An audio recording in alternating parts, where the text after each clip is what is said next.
এই বাংলাদেশে এই মুহূর্তে মুক্তিযোদ্ধারা কেমন আছেন, পরিবর্তিত বাংলাদেশে মুক্তিযোদ্ধাদের অনুভূতি কি, তারা সামনের দিনগুলো নিয়ে কি ভাবছেন, এই বিষয় নিয়ে আমরা কথা বলবো। এই বিষয়ে আমাদের সঙ্গে যুক্ত রয়েছেন একাত্তরের রণাঙ্গনের বীর মুক্তিযোদ্ধা মহিউদ্দিন হায়দার খোকা। মহিউদ্দিন হায়দার খোকা, আপনাকে প্রথমে সশ্রদ্ধ সালাম জানাচ্ছি। যে কথাগুলো প্রথমে বলছিলাম সেখান থেকেই আমার প্রশ্ন, কেমন আছেন আপনারা এই পরিবর্তিত বাংলাদেশে? মরে বেঁচে আছি। কেন, কি কারণে? দেখুন, প্রথম অবস্থায় এই বর্তমান অবস্থা যেটা, আপনি যদি 5ই আগস্টের পরের কথা বলেন, সেই জন্য আমি বলেছি যে মরে বেঁচে আছে। কারণ 5ই আগস্টের আগে যে আন্দোলনটা চলছিল এটা কোটা সংস্কার আন্দোলন, এবং কোটা সংস্কার আন্দোলনটাকে আমি যৌক্তিক মনে করেছি এবং সাপোর্টও করেছি। এবং এই কারণে সাপোর্ট করেছি, তাদের এই কোটা সংস্কারের যে ছেলেপেলেগুলোকে সম্মুখ সারিতে দেখেছি, যেরকম হাসনাত, সাজ্জিদ, নাহিদ, এদেরকে সম্মুখ সারিতে দেখেছি। তো হাসনাতেরকে আমি দেখেছি যে সেরা বলেছে বঙ্গবন্ধুর বাংলায় বৈষম্যের স্থান নাই, মুক্তিযুদ্ধের বাংলায় বৈষম্যের স্থান নাই। এবং এই জিনিসটা শুনেছি নাহিদ ওই দিনের কথা, যেদিন মিছিল, তাদের সমাগমটা হোটেল ইন্টারকনের সামনে পর্যন্ত চলে আসছিল, এবং তখন একটা বিদেশি এয়ারলাইন্সের ক্রুরা এসে তার কাছে হাত জোর করে বলছিল যে আমাদের ফ্লাইট ছেড়ে দেবে, আমাদেরকে যেতে হবে। তখনও তাকে ছেড়ে দেওয়া হয়নি। এবং সে বলেছিল একটা কথা, দেখুন আমার বাবা একটা মুক্তিযোদ্ধা, আমি কিন্তু কোটা সংস্কারের পক্ষে কাজ করছি। এই কথাগুলো শুনে, হাসনাতের কথা শুনে, সাজ্জিদের কথা শুনে আমরা এত ভালো লেগেছিল যে না, এরা একটা ভালো একটা দিন নিয়ে আসবে, ভালো বাংলাদেশ নিয়ে আসবে। কিন্তু পরে 5ই আগস্টের পরে কি দেখলাম, টোটালি বিপরীত। তারা 1971-কে অস্বীকার করছে, মুক্তিযুদ্ধকে অস্বীকার করছে। এবং এও দেখলাম নাহিদ একটা মিথ্যা কথা বলেছে, তার বাবা কখনোই মুক্তিযোদ্ধা ছিল না। তাহলে এই ধরনের সোজা ভাষা বলতে গেলে আমরা একটা ধোকাতে পড়েছি, হিপোক্রেসিতে পড়ে গেছিলাম, টোটালি দে আর হিপোক্রেট। এই জন্যই বলছি যে আজকে মুক্তিযুদ্ধের পরবর্তী দেখলাম আমার মুক্তিযোদ্ধাকে, কানুকে কুমিল্লাতে জুতার মালা দিচ্ছে, মারধর করছে, মুক্তিযোদ্ধাকে জুতার মালা দিচ্ছে। এগুলো সরকার কিছু করছে না। দ্যাট মিনস কি, সরকার এগুলোকে ইন্ধন দিচ্ছে। এবং 10 বছরের যদি ফেসিবাদ বলে, এই ফেসিবাদে কি বঙ্গবন্ধু ছিলেন? বঙ্গবন্ধুকে শাসন করেছেন?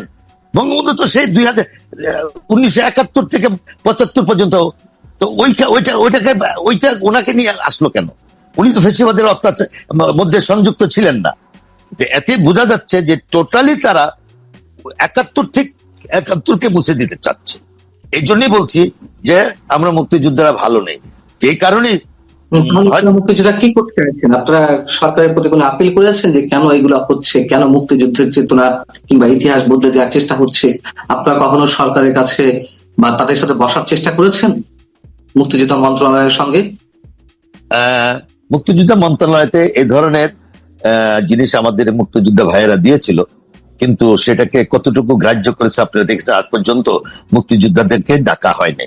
তারপরেও বিভিন্ন সাথে অনলাইনে বিভিন্ন জায়গাতে আমরা মুক্তিযোদ্ধারা এই ব্যাপারটা প্রতিবাদ করে আসতেছি। ইভেন সর্বশেষ সম্ভবত 2রা জুলাই আমাদের বড় ভাই, আমাদের বর্ষিয়ান নেতা বলা চলবে, আমার বড় ভাই, আমি যাকে 1969 সালে ইকবাল হলে পেয়েছিলাম, সেই মুস্তফা মহসিন মন্টু ভাইয়ের মৃত্যু স্মৃতিচারণ করতে শোক সভাতে আমরা একটা শোক সভার আয়োজন করেছিলাম। ওইখানেও আমরা একই কথা বলেছি।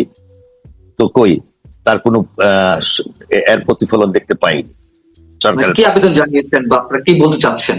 আমরা এই জিনিসটা বলতে চাচ্ছি, সরকার যেভাবে চালাক, সরকার যাই চালাক, যেই চালাক, আমাদের তাতে আপত্তি নেই। আমাদের মূল জিনিস হলো আমরা কেন মুক্তিযুদ্ধ করেছি। আজকে দেশটাতে প্রধান উপদেষ্টা হিসাবে সে বসছে কি করে? বাংলাদেশের তো। আর এই বাংলাদেশটা আনছে কে? বাংলাদেশটা তো আনছে এই মুক্তিযোদ্ধারা। 1971 সালে 9 মাসের রণাঙ্গনে যুদ্ধ করে এই মুক্তিযোদ্ধারাই তো দেশটা আনছে। আমাদের প্রত্যেক স্টেট কথা ছিল যে 71-এর চেতনাকে বজায় রাখতে হবে, একাত্তরের চেতনার মূল নীতি বজায় রাখতে হবে। একাত্তরের চেতনা বঙ্গবন্ধু যার নির্দেশে দেশ শাসিত হয়েছে, দেশ মুক্তিযুদ্ধ করেছে, ওই একটি আঙ্গুলের নির্দেশে। আপনি যদি আসেন মুক্তিযুদ্ধে চলাকালীন সময় 1 নম্বর সেক্টর জিয়াউর রহমান, 2 নম্বর সেক্টর খালেদ মুশাররফ, 3 নম্বর sector Shafiullah, major Jalil, general Manzur, এই যে সব সেক্টর কমান্ডাররা আছেন, প্রত্যেকে কি বলছে শপথ বাক্যের সময়? আমার নেতা, তোমার নেতা, শেখ মুজিব, শেখ মুজিব। পরবর্তী স্লোগানটাই ছিল জয় বাংলা। কেন আজকে জয় বাংলা খারাপ হবে? জয় বাংলা তো আমাদের জাতীয় সম্পদ, বঙ্গবন্ধু তো আমাদের জাতীয় সম্পদ, একক কারো সম্পদ না। সেই সত্তাকে, সেই চেতনাকে রক্ষা করার জন্যই কিন্তু আমরা বলেছি, আমার স্লোগান, আমার জাতীয় সঙ্গীত, আমার সোনার বাংলা, আমি তোমায় ভালোবাসি। এমন কি দেখলাম যে 71-এর পান্না সাহেব 1 মিনিট, 71-এর এক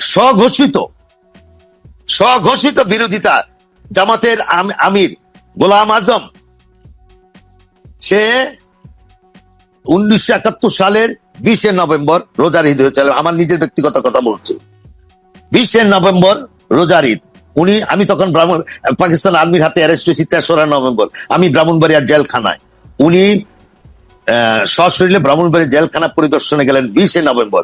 সেখানে কে ছিল?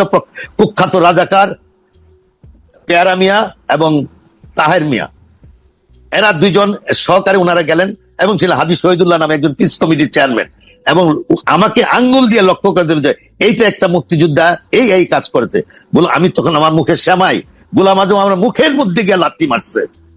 যে জিনিসটা আমার সহযোদ্ধা আহমদ ইমতিয়াজ বুলবুল, আমার সহযোদ্ধা আহমদ ইমতিয়াজ বুলবুল পরবর্তীতে প্রখ্যাত সুরকার গীতিকার, ট্রাইব্যুনালে সাক্ষী দিয়েছে গোলাম আজমের বিরুদ্ধে আমার কথাটাকে নিয়ে। তারই ছেলেকে দেখি আয়নাগরের নাটক করেছে, একটা গামছা নাকি 8 বছর ছিঁড়েও না, ভালো নতুন, সে বলে যে বিদেশি শক্তি ভারত নাকি আমাদের উপর স্বাধীনতা চাপাই দিছে, এই জন্য জাতীয় সঙ্গীত বদলায় ফেলতে হবে, জাতীয় পতাকা বদলায় ফেলতে হবে। একজন স্বঘোষিত রাজাকার গোলাম আজমের তার সন্তান, এবং তাকে নিয়ে ডক্টর ইউনূস গণভবন পরিদর্শনে গেছে। এতে কি বোঝা যায়? এতে কি বোঝা যাচ্ছে? তারা মুক্তিযুদ্ধকে, ইভেন গোলাম আজম মুক্তিযুদ্ধের পরে দেশ বিদেশ ঘুরেছে বাংলাদেশকে যেন স্বীকৃতি না দেওয়া হয়।